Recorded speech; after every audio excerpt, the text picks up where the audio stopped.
Hi hello అందరికి నమస్కారం. Welcome to our channel. ఈరోజు మనం మన ఆంధ్రప్రదేశ్ ప్రభుత్వం తల్లికి వందనం సంబంధించి ఒక జీవో అయితే రిలీజ్ చేయింది.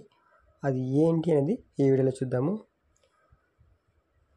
గత ప్రభుత్వం చేపట్టిన అమ్మఒడి కార్యక్రమాన్ని ఈ ప్రభుత్వం కూడా తల్లికి వందనం అనే స్కీమ్ని లాంచ్ చేయడం జరిగింది.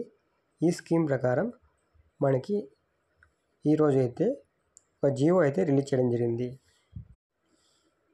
గత ప్రభుత్వం చెప్పిన మాదిరిగానే ఈ ప్రభుత్వం కూడా 15,000 రూపాయలు అయితే ఇవ్వడం జరుగుతుంది. ఈ 15,000లో 13,000 రూపాయలు అనేది తల్లి యొక్క ఖాతాలో, 2,000 రూపాయలు అనేది ఆ జిల్లా కలెక్టర్ల ఆధ్వర్యంలో అకౌంట్కు జమ చేయడం జరుగుతుంది. ఈ 2,000 రూపాయలని వారు స్కూల్ యొక్క డెవలప్మెంట్ కోసం వినియోగించడం జరుగుతుంది. అయితే ఈ జీవోలో మనకి ఎలిజిబిలిటీ క్రైటీరియా అనేది ఇవ్వడం జరిగింది. అది ఒకసారి చూద్దాము. మొదటగా వారు ఆంధ్రప్రదేశ్లో నివసిస్తూ ఉండాలి. అదేవిధంగా వారికి రేషన్ కార్డు అనేది కంపల్సరీ ఉండాలి.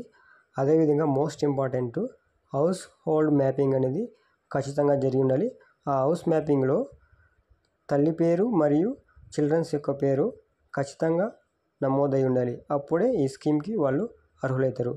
మరి ఒక మోస్ట్ ఇంపార్టెంట్ థింగ్ ఎన్పిసిఐ అనేది ఎలిజిబిలిటీ లిస్ట్లో ఉండాలన్నమాట. అంటే ఆధార్ కార్డుకి బ్యాంక్ అకౌంట్ అనేది లింక్ అయి ఉండాలి. అది ఎన్పిసిఐ స్టేటస్లో మనం చెక్ చేస్తే మనకి తెలుస్తుంది.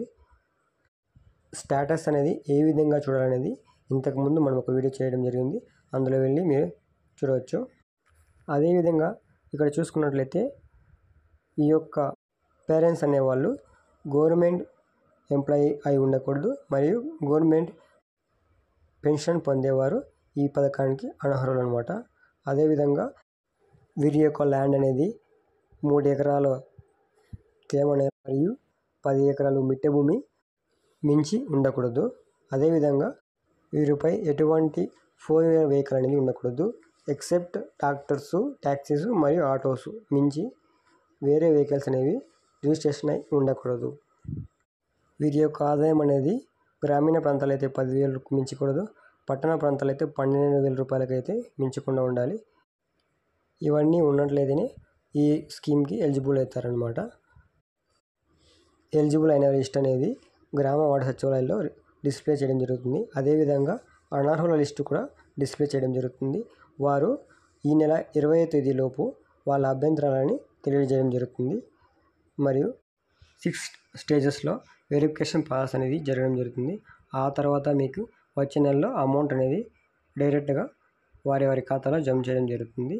ఇందుకు సంబంధించి ఏవైనా ఇన్ఫర్మేషన్ కావాలంటే కామెంట్ సెక్షన్లో మెన్షన్ చేయండి.